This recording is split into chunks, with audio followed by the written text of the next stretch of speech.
আসসালামু আলাইকুম। আমি রিমি করিম।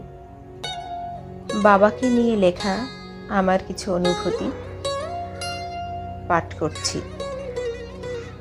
বাবা, রিমি করিম। বাবা, আজ তুমি অনেক দূরে চলে গেছো।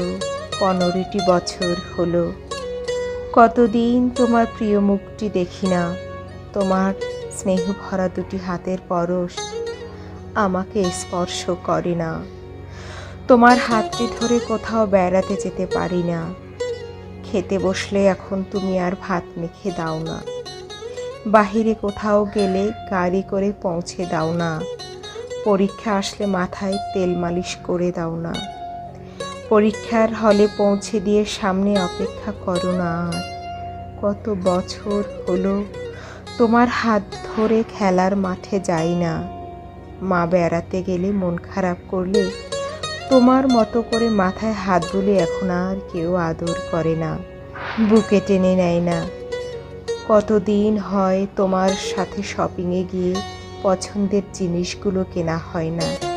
লাস্ট কবে গিয়েছি তাও মনে নেই।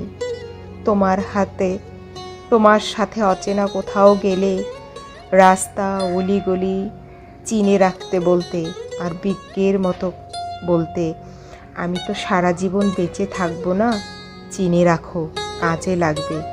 তখন খুব বিরক্ত হতাম। তোমার সেই ছোট্ট মেয়েটি আজ অনেক বড় হয়ে গেছে, কিন্তু সে আর আগের মতো নেই। দায়িত্ব নামক অদৃশ্য শেকলে বন্দী হয়ে গেছে জীবন। নেই আগের মতো চঞ্চলতা, মুক্ত পাখির মতো ডানা। তুমি কেন চলে গেলে বাবা? চলেই যখন যাবে আমাকেও সাথে করে নিয়ে যেতে পারতে, তাহলে তোমাকে ছাড়া থাকতে হতো না।